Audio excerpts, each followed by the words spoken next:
good afternoon to everyone, and thank you very much for making the time to be here today for what promises to be an extremely important and insightful analysis of what happened yesterday. When we first started talking about the Jharkhand elections, my colleagues here all sort of rose their eyes and said it will probably be a little boring. But as it turns out, politics in India is never boring, and 1 week never looks the same in the next week, and so it goes. I think against the backdrop of what has happened over the last 2-3 weeks, well, actually against the backdrop of Maharashtra, Haryana, what has happened over the last 2 weeks following the passage of the Citizenship Amendment, the protests, and the verdict of yesterday has, in fact, I think, given new meaning to what is happening. About 6 months ago, all of us sort of put our hands up in the air and said this is a new political moment for India because there is now complete political alignment between center and state. You've all probably seen those maps that are floating around on social media ever since yesterday that gives you a different story. Some are interpreting this as a great moment of hope. Others, like me, who are permanent pessimists, are interpreting this with cautiousness. But nonetheless, the results of yesterday, I think, are really important, both in terms of what it means for state politics of the BJP, what it means for federal relations, what it also means for opposition parties, and the kind of opposition that might be, the kind of potential breaks that we might have on the BJP juggernaut that looked almost inevitable only 6 months ago. The wonderful thing about politics in India is every time you throw your hands up in the air and think this is it, something changes, and it changes so rapidly and quickly that it's all very possible that 3 months from now we'll be sitting here having a completely different conversation. But I did, before we launched into the discussion today, want to especially thank Rahul, Neelan and Gilles for willingly doing this on Christmas Eve after a very long day starting at 7 a.m. in the TV studios yesterday. But CPR and TCPD have started a tradition of infusing sobriety into post-election debates with evidence, data and serious analysis. And we felt that even Christmas Eve should not stop us. So thank you very much to all three of you. We'll start with Gilles, then Neelan, and then Rahul. Each one of them will give us a 15-minute presentation, and then we'll have a Q&A. If I could request you, if you have any specific data-related clarifications, do stop them. Yeah. But otherwise, let them go through with their presentations, and then we can have the Q&A afterwards. So over to you, Gilles. All right, thank you, Yamini, and welcome everyone. So, so this was, as usual, put hurriedly together in a state of, between haze and, semi-consciousness. And so some of the data I'm actually going to sort of discover at the same time as you do. So what I'm going to do with the time I have is, as usual, I'll try to break down the verdict, make a number of empirical observations that we don't necessarily observe immediately with aggregate results. So some of this data is not necessarily big picture information that I leave to Rahul and Neelan to give us the bigger picture, but I do think that it shed interesting light on the way outcomes are produced and generated, and in the ways that it provides us insights about the particularity of state politics in Jharkhand. So I will start. So I will start with turnout, which has been relatively stable, around 64–65% in Jharkhand over past election. It's actually slightly decreased compared to 2014, but I'm immediately breaking it down into phases. And what strikes immediately, of course, is a spike in participation in the last phase, which is the easternmost part of the state, the central Pargana division. And it would be, a little bit easy and quick to attribute it to the context of anti-CAA protests that have been, taking place at the same time or just before that phase took place. But if you look at the data in previous elections, so this is a sub-region that traditionally votes more than the rest. This is the core of the central area. These are GMM strongholds, and they have the capacity to mobilize their base, which I believe accounts. Generally speaking, I don't see in the data any particular effect that the protest might have, just to anticipate that that question. So if you look at participation by division or sub-regions rather than by phase, the differences are somewhat more flat than by phases. Again, Central Pargana division. No, it's not showing here.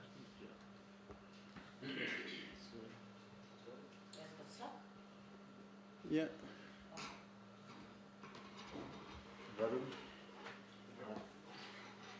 We are in a technological Breakdown. Maybe you should just switch that off and put it on. Usually that works. Yeah. See, it's moving here, but it's not moving there.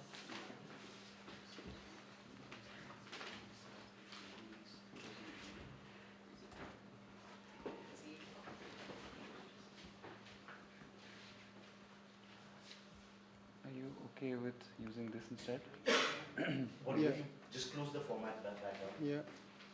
Yeah. Okay. Let's You can't put it. try and see. No, Without changing? no, that's actually fixed. Perfect. Thank you. Okay. Yeah. Lose it there. So you see here how in the Central Pargana, for instance, turnout in 2014 was already very high and higher than the rest of the states. So party performance, the BJP, of course, emerged as the single largest party in terms of overall vote share, but it's the one party that contested in every seat. If you combine the vote shares of the Mahagathbandhan, you see that it emerges ahead of the BJP in a number of phases and in aggregate terms overall. The difference is stronger in the second and the fifth phases. The GMM performance there was stronger than the rest of the state. This is where most of GMM candidates actually contested, and these correspond to the tribal area. One of the big insights from the results is that the Mahagathbandhan did really well in ST seats. It manifestly succeeded in federating support from a large number of tribal groups, and the JMM has been able to go beyond its usual central base and sort of attract tribal votes that in the past had been more accruing towards the BJP. If you look again. This looks like the same. It's a whole seat. Yeah. So if you look here, in terms of vote shares in seats where parties have contested, you see that while the BJP seems, really well competitive with the Mahagathbandhan, the real information here is with the AJS-SUP, which in 4 phases out of 5 gets 6 to 10% of vote share, which was not enough to translate into seats, and they won ultimately only 2 seats, but they have nonetheless managed to capture a sizable amount of votes, and one can only think that this performance of AGSU cost the BJP really dear.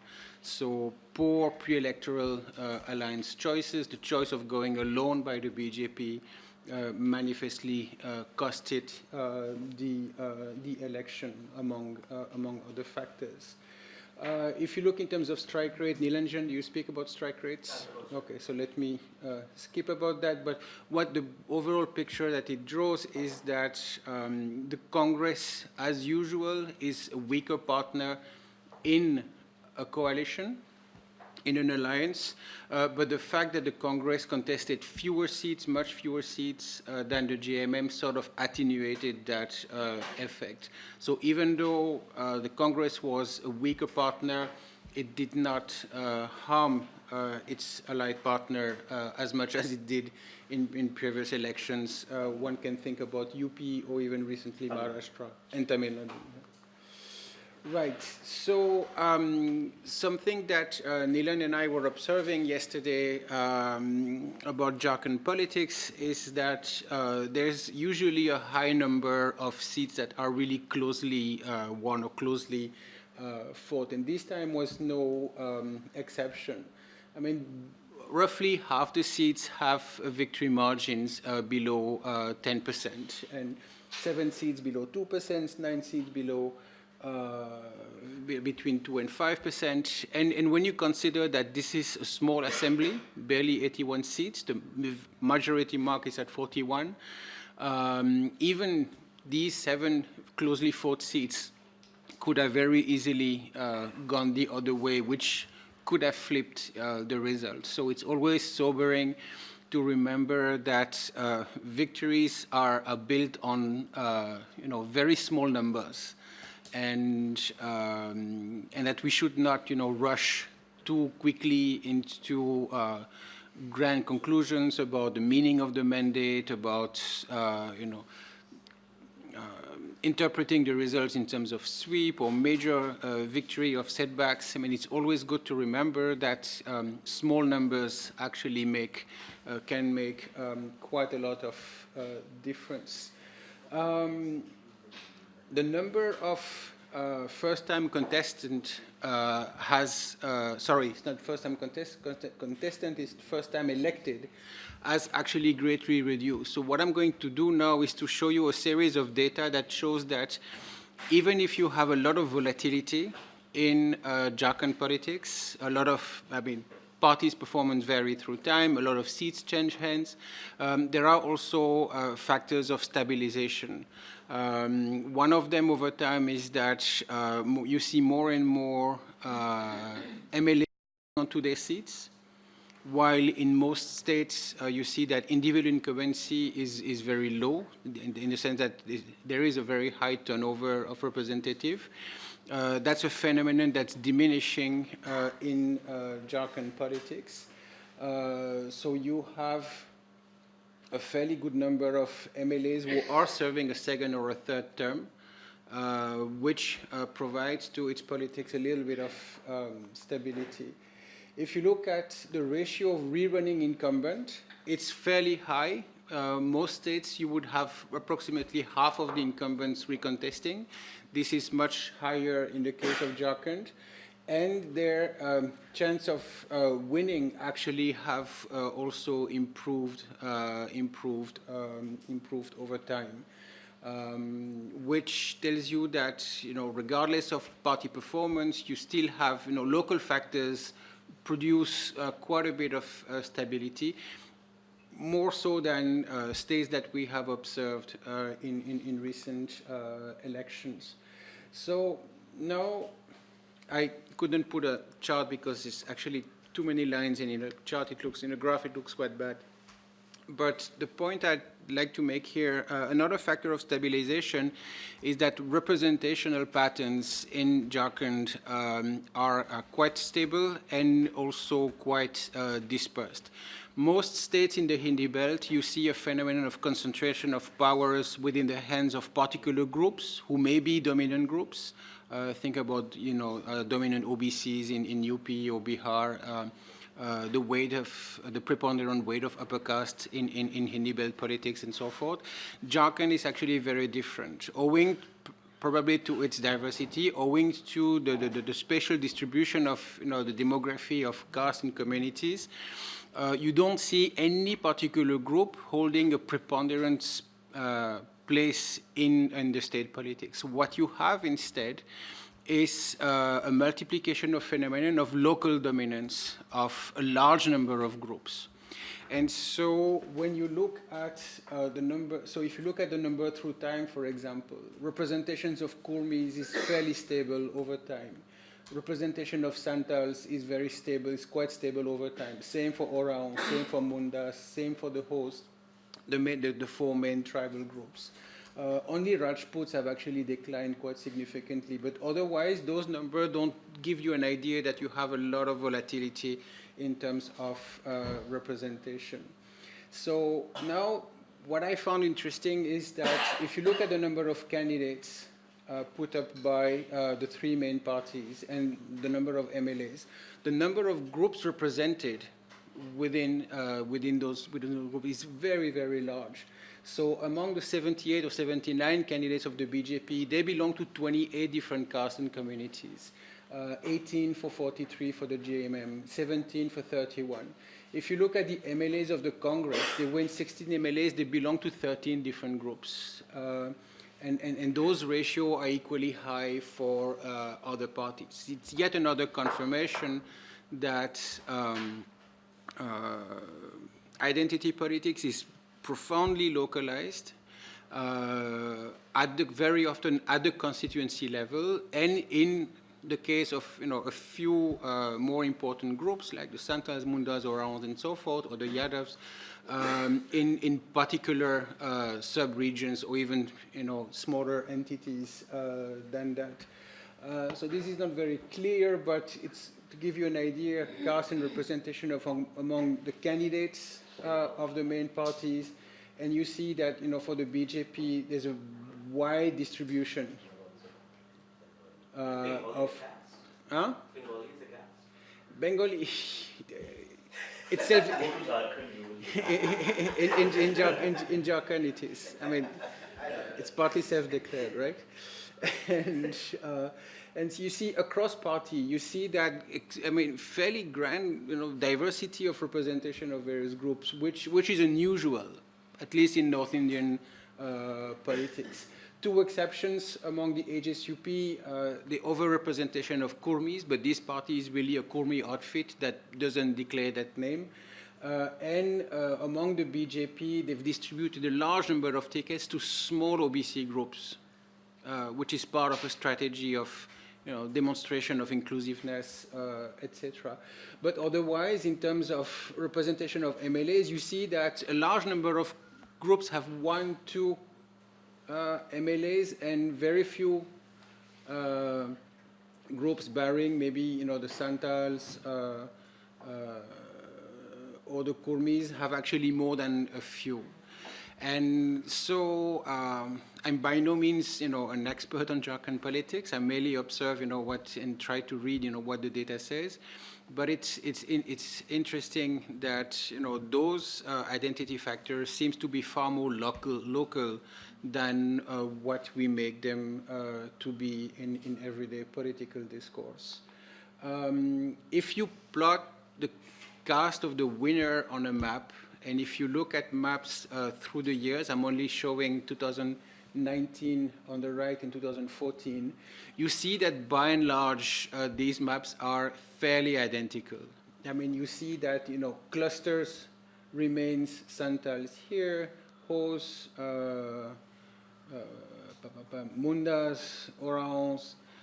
You have a cluster of Yadav seats here. You have a cluster of seats won by Dusad candidate or Parsi candidates. And so you have, so despite the volatility of electoral politics, there's, whoever wins, whoever loses, those castes actually maintain their representation in quite a stable manner. So if you look at seat retention by individual party or caste, you see that only 31 MLAs retain, retain their seats. Only 36 seats were retained by the party that was holding those seats in 2014. But 64 seats have been retained if you go by the caste of the winner, regardless of the party affiliation. So this tells you that you have political instability or political volatility on one hand, but at the local, at the ground level, you have a lot of social stability, which is something that we observe in other states. It's particularly strong in Karnataka or in Andhra Pradesh and so forth. The last piece of data is about representation of women. It's been rising, so obviously it's a small assembly, so small numbers make the percentage look good. I haven't had the time to look at the party breakdown, but no party specifically distinguishes itself. But it's always heartening to see that women representation ever so slightly increases. And so 3 very quick observations that I'm going to throw at you, and then we can talk about this later on. Local factors matter. It's made evident by the data and the historical data that we now have on Jharkhand. There are no clear patterns of political dominance beyond the local level. Local can be a seat, or it can be a cluster of seats, or it can be a cluster of reserved seats in a particular sub-regions and so forth. And political volatility can obfuscate social stability. Why is this important? Why is this relevant? Is because it begins to provide an explanation as of why a campaign that is led essentially on national themes and does not necessarily address, local needs in these local equations. I don't want to say was bound to fail, but because there's no determinism in those matters. But in a state election, it basically shows the disjuncture between the type of campaign that the BJP led and the social and political realities that create a set of constraints that parties ought to adapt themselves to, and that actually put constraints on the electoral strategic choices that they make. And the more those choices are disconnected from those ground realities, well, the greater risk you take that your strategy may not work. So that's what I have. Wonderful, thank you. Okay, thank you everyone. I think so Rahul and I will be tag teaming a little bit. I think what we're going to do is look at a couple of factors from a few pieces of data that emerged as I think key factors in trying to understand what the result was. I'll tell you right up front that the sort of set of key factors have to do with coalition dynamics, have to do with the voting preferences of the scheduled tribe population in Jharkhand, which are things in which we saw major shifts. There's one that's an emerging question mark, which is that we've seen dramatically different behavior in urban areas in Jharkhand, and that I'll sort of throw up there. I'll at least show you what the data say. So Rahul and I said we'll be jumping because we've both kind of done very similar work. As Yamini mentioned, we were all sort of seeing the electoral results come in at the same time at 7 in the morning. So okay, so just to give you a little bit of background, Jharkhand is carved out of Bihar. In 2000, it is a product of a movement that incorporates the scheduled tribe community.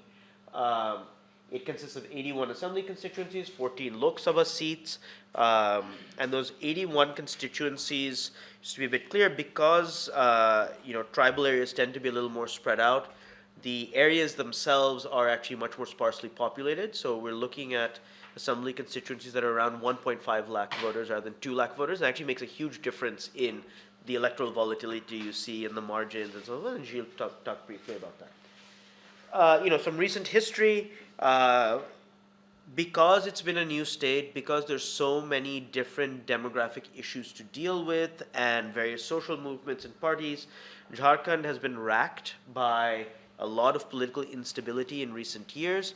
Raghuvar Das, as I'll talk about in the next slide, didn't end up being the most popular chief minister, but is the first guy to complete 5 years without president's rule, right? So in that way, it was an achievement. So this is a state that has been racked by political instability. No party by themselves has ever gotten over the majority mark in Jharkhand, which just tells you the factionalized nature of the state.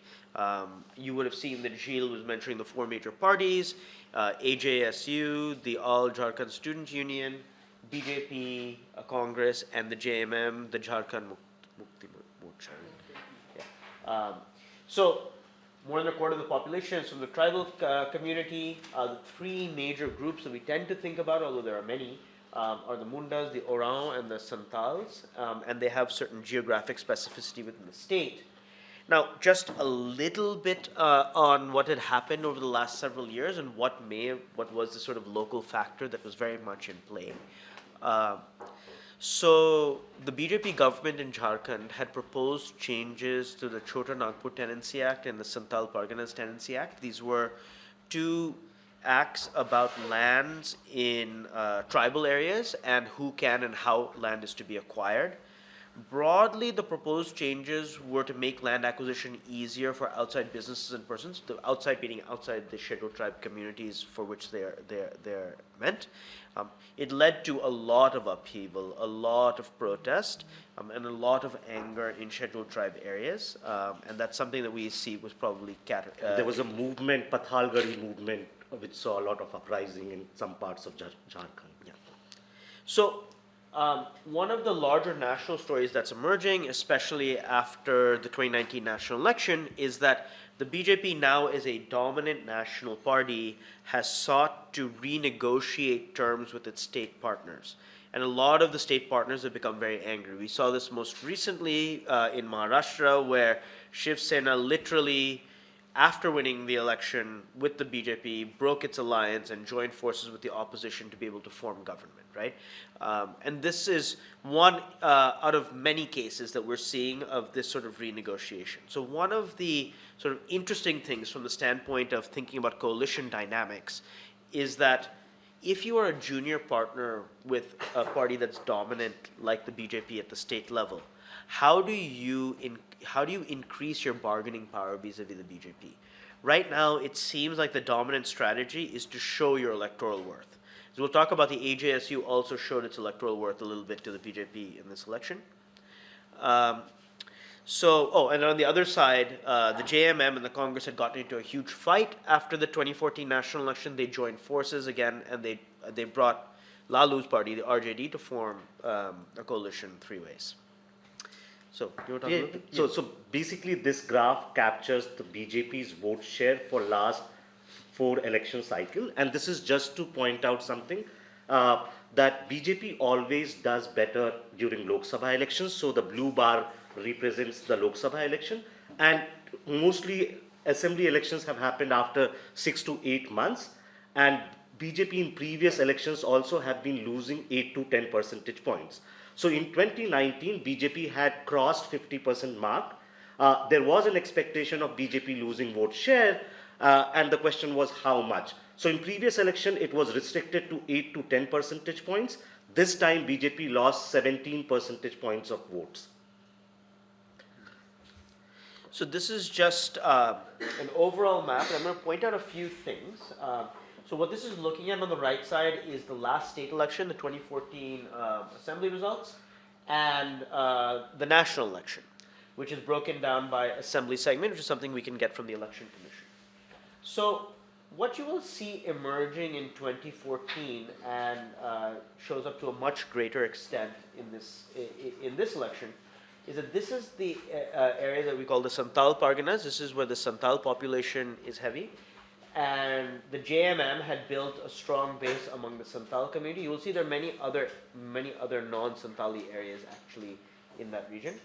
And this is the area, and Gilles had mentioned this earlier, where you'll see lots of Munda and Orang population. Here you will see is another place where the JMM had started to win. But that being said, especially when it comes to the Munda and Orang communities, the BJP had also made much more significant inroads, and the non-tribal populations, which let's not forget is still nearly 3/4 of the state, was largely BJP or BJP alliance voting. When we go to the 2019 election, as we know, it was a sweep. The BJP won 63 out of the 81 assembly segments, and you can see that still the Congress sort of held on to this tribal belt, and the JMM held on to this tribal belt. So this suggests that even in a wave-like election like 2019, you were already starting to see pieces of some kind of tribal discontent in a state like Jharkhand. Now let's, why can I, oh, there we go. Let me do. Okay. Yeah, there we go. Now let's look at the map from the election that's just been concluded.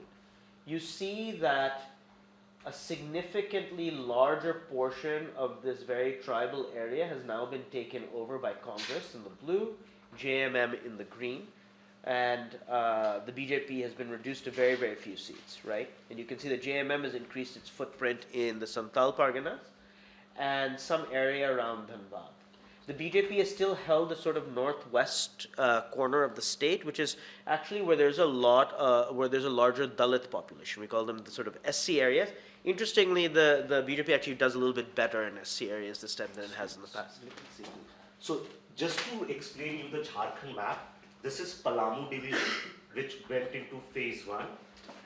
This is basically Kolhan division, which went into phase 2. This is Chota Nagpur North Plateau, Chota Nagpur region, which went into phase 3. This is the area around Dhanbad and others, which went into phase 4. And this is Santhal Pargana, which went into phase 5. And so there's one very confusing thing when we talk about Jharkhand, which is all of this is Chota Nagpur. North Chota Nagpur has very few tribals. South Chota Nagpur is very heavily populated with the various tribal communities. Okay, so overall strike rates, I think Gilles talked about them briefly. So the BJP won 25 out of the 79 seats it contested. These are broken down elsewhere. The Congress won 15 out of the 31, and the JMM won 30 out of the 43 that it contested, right? So those were the kind of strike rates. So the big takeaways are that the JMM has a strike rate that is a little over 2/3. The Congress has a strike rate right around 1/2, and the BJP has a strike rate that's fallen below right around 30%, right? It's fallen below 1/3. And one important point about, so Congress strike rate in Jharkhand is low, but Congress also got tougher seats to fight. Right. Congress was mostly contesting the urban seats, which are basically BJP strongholds, and JMM was largely contesting the seats in the tribal belt of Chota Nagpur Plateau and Santhal region, whereas RJD contested most of the seats on the border of Bihar and Jharkhand. So here's how you read this graph. You've seen, for those of you who've come to other presentations, you would have seen it.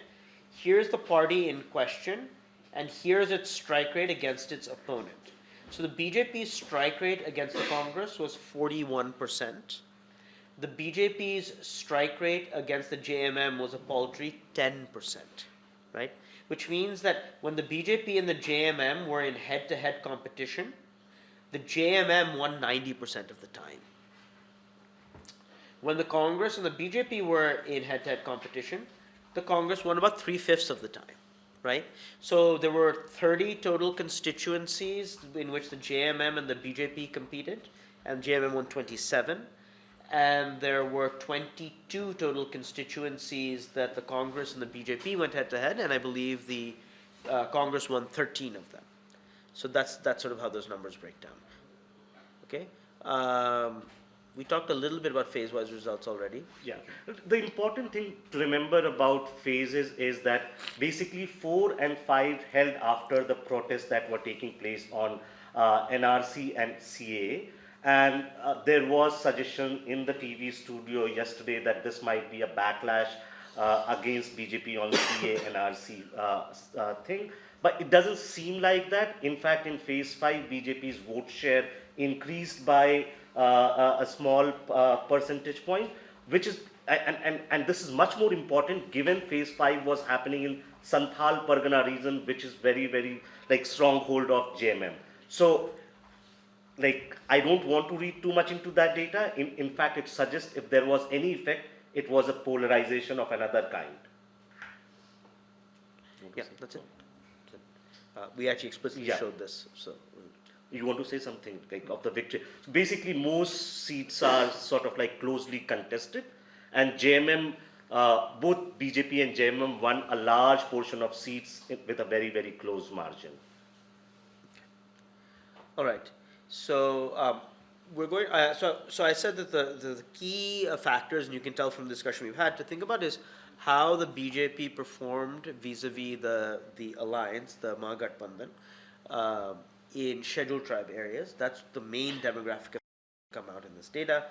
This is just a graph that Rahul has put together of the relative vote shares by seat-wise vote shares, I believe, in scheduled tribe areas, scheduled tribe reserved areas, scheduled caste reserved areas, and general constituencies. So there are 81 total constituencies, 44 are general, 9 are SC reserved, and 28 are ST reserved. And if you can see from this graph that basically the alliance did really, really well in scheduled tribe reserved seats. Yeah. And to put a little bit of thinking as to why this has happened. So first, actually in seat-wise vote share, the BJP in 2014 and 2019 is almost identical. It's about between 34 and 35%.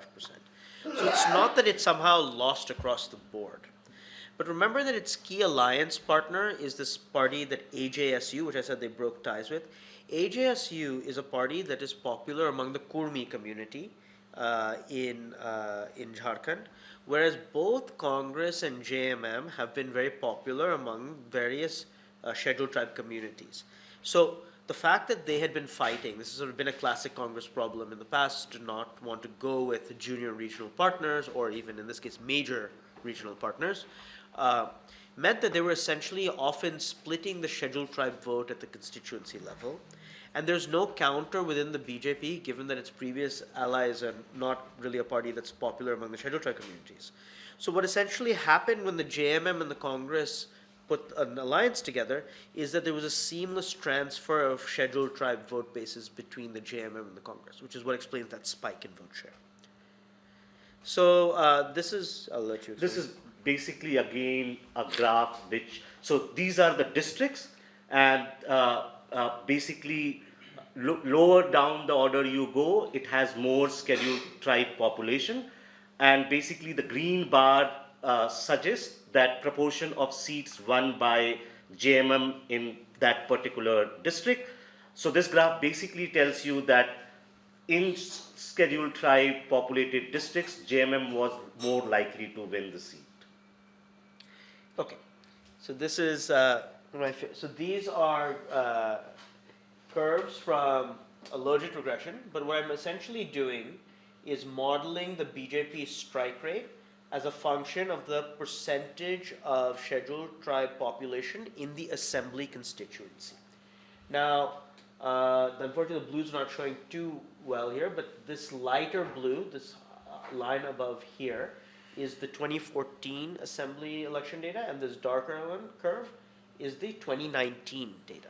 Now you can see when there are very, very few scheduled tribes in the population, actually the BJP's predicted strike rate is relatively similar in both 2014 and 2019. But the bottom really drops out as the scheduled tribe population grows for the BJP's predicted strike rate, whereas the BJP still had a reasonable strike rate in higher scheduled tribe population areas in 2014.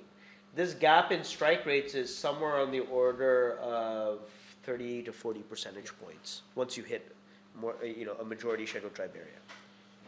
Now this is, as I said, there's some graphs that we can explain, there's some graphs that we have to think a little bit more about. So what this is modeling, so this by the way is satellite data that is capturing the percentage of land in an assembly constituency that can be classified as high density urban, and this has been provided by Shominder Roy, who's here at CPR. So that's the data that I'm using, and I'm using that to model predicted BJP strike rate. So first actually let's look at 2019, this light green line. It is the case that as you go to more urban areas, pretty uniformly the BJP strike rate is growing. But I think this is flipped. Yeah, sorry, this should be 2014 and this should be 2019. No, the strike rate is down in urban areas this time. This Oh, graph no, is sorry, correct. this graph's correct. Sorry, I'm totally confused. Graph Sorry, is sorry. correct. Sorry. Yeah. Okay, graph is correct. That's good, because Yeah. I published this graph, so. No, I have a theory on that now. Yeah, exactly. Oh, okay, good. Yes, okay. In 2014, you see that the strike rate is much higher in very rural areas. That's essentially the scheduled tribe effect that we've talked about. But this is sort of an interesting question. also we see that the BJP has done much, much worse in these urban areas, right? We have a number of major urban areas, Ranchi, Dhanbad, so on and so forth, in Jharkhand. And in these, there's also been a drop of 30 to 40 percentage points in the BJP's predicted strike rate. So the theory is for, like, just an example. BJP last time won both Jamshedpur East and West. This time they lost them both. Both. And how? Jamshedpur West was won by Saryu Rai and Jamshedpur East was won by Raghubar Das. This time Saryu Rai deserted BJP, in fact was not given ticket. So he went to Jamshedpur East to defeat Raghubar Das.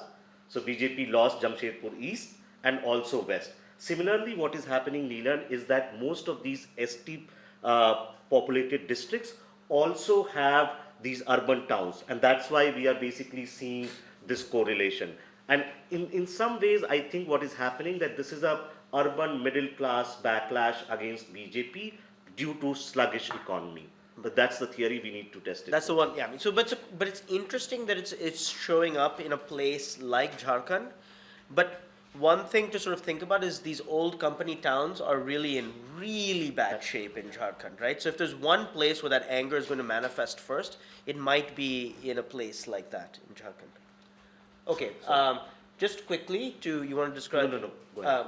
Yeah, so we don't want to talk too much about coalition dynamics. Let me just sort of say that there was a disagreement in the newsroom in HT yesterday about how much the AJSU. I actually think the BJP was hurt very significantly by not forming a coalition this time with the AJSU. If you add their vote shares, they would have won 39 seats. 41 is the majority mark. Now, votes don't transfer perfectly, but given the BJP's ability to sort of get over the top with a few MLAs here and there with some political financing benefits, it's likely that had they formed a coalition with the AJSU, they would have come fairly close to the majority mark and then could have sort of gone over the top. And just to sort of talk briefly about why it mattered, if you look at this map, the big sort of thing that the BJP, we were very surprised by, is through the central region, the BJP had done very well in the past. And this time, it's still done fine, but it's lost a number of seats, especially up here. And a lot of these seats, had the AJSU been there with them, they would have won. This is an area where the Kurmi population is quite numerous. And so there's where the sort of coalition dynamics had its teeth, especially when you consider the coalitional benefits that came to the JMM and the Congress vis-a-vis the scheduled tribe population this time. I think that's basically, now it's to you, right? Yeah, I think. So I think this is the map now being circulating on Twitter and all social media sites. What has been happening is that BJP is losing states after states. And now BJP has fewer states and most of them are small. The big question is why BJP is unable to retain states. The second thing, despite these losses, so this is basically a graph tracing over number of MLAs each party, like Congress and BJP has. So it starts in 1999 when Congress has almost like double of BJP MLAs. In 2018, early 2018, after the Tripura elections, BJP peaked with number of MLAs and Congress was at its lowest. The gap is closing, but BJP still has like a big advantage in terms of number of MLAs across states in India. We've already sort of like discussed some of these questions, which is like, I think all of these factors played a role where it was also due to alliance mismanagement. Not just AJSU, I also think like if BJP had given a seat or two to JDU or LJP, Nitish Kumar campaigning in Jharkhand on behalf of BJP alliance would have helped him getting some more Kurmi votes. Similarly, I think BJP also lost a couple of seats on the border of Bihar and Jharkhand, which are SC dominated seats. So Ram Vilas Paswan campaigning on behalf of NDA would have again helped them there. We do have like now clear picture is emerging, at least in Jharkhand 2019 data, that it's largely a backlash in urban areas. So BJP has lost vote share in both rural and urban areas, but loss in urban areas is almost 3 times more than what they have lost in rural areas. Neelan already talked about these tenancy acts and Pathalgari movement, and there is clear correlation between STs sort of like not voting for BJP this time. Just to give you just a quick number there. In scheduled tribe reserved areas in 2014, the BJP AJSU alliance won 13 out of 28 seats. This time it won 2. So what are the big national implications of Jharkhand results? I think there are some clear signs for BJP. They have been appointing CM from the top. In some places they have succeeded. In other places like Jharkhand, they have clearly failed. And so there is a limit to that. I think more than imposing CM from top, the bigger question for a person like Raghubar, so someone like Manohar Lal Khattar in 5 years could manage to create a little bit of popularity for himself. Raghubar Das, on the other hand, got into factional feuds, right? He was settling scores during the Lok Sabha election, and it came to bite him in the Vidhan Sabha election. Saryu Rai, a BJP veteran, goes into his seat and defeats him. Like, CM candidate losing an election basically means an outright rejection of government. And there are like strong rumors that not only NDA allies, so JDU was campaigning for Saryu Rai, but even Arjun Munda in some ways financed Saryu Rai's campaign against Raghubar Das. Second, I think now looking at Maharashtra, Haryana, and Jharkhand, that BJP's strategy of creating a wedge between dominant and non-dominant caste also has its limit. So for, like, it has helped them to a point where they could make big inroads, but you cannot basically continue with that sort of like politics. Third, I think they need to, like Devesh Kapoor wrote a fantastic piece in HT a couple of days ago, BJP needs a single-minded focus now on the economy. Pushing ideological projects can only help them to a point, but if you don't take care of the economy very urgently, there is going to be a backlash, and I think urban middle class is sort of like, in some ways hinting them at that. This also happened in 2004, like though we have like different narratives of why the Shining India failed, but Congress really did well in 2004 in urban areas. Though they want to, like in 2004, they want to sort of like make it as a rural backlash, but the data suggests it was much more in the urban areas. Finally, I think now there is a clear picture that BJP under Modi Shah managed to breach the states where they were opposition party. So that combination and their rhetoric works well in our opposition states, but they are incumbent, they have been either losing those states or finding it very, very hard to retain. Even a state like Gujarat, like BJP had a tough time. So, and I think like they need to realize that once you are in power, people are going to also judge you on the basis of how your government performed in 5 years. And there are also some message for the opposition. I think after Maharashtra, what the Congress, JMM, and RJD combined did in Jharkhand is interesting. That one, they made the whole election on very local issues, as Jeel pointed out. They didn't try to take them on national issues, and so that should be the strategy of the opposition. Second, I think focus on your local face, at least for the moment. Don't pick the battle straight away with Modi. It helps them if they have a sort of a local rooted face to take on the BJP's election machine. Also sort of like bring the combination of opposition forces together to challenge BJP. I think what is now interesting that Jharkhand is also a cash-rich state in terms of like campaign finance, which is always going like after Maharashtra. So this is a like old rumor I've heard that Narasimha Rao used to say, lose UP and Bihar, I don't care. I want Maharashtra and states, because those are like really, really important states to maintain your war chest. And so, yeah, Andhra Pradesh that time. Yeah, those were the two key states.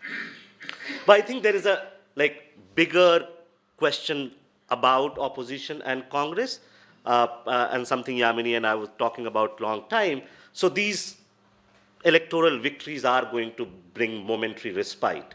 But unless the opposition campaigns or creates an alternative ideological vision, BJP will continue to drive its electoral, like drive the agenda on its ideological projects. So I don't know, like, what should be the battle and war, whether the battle and war should be basically winning elections or contesting the ideological vision which BJP has been pushing around.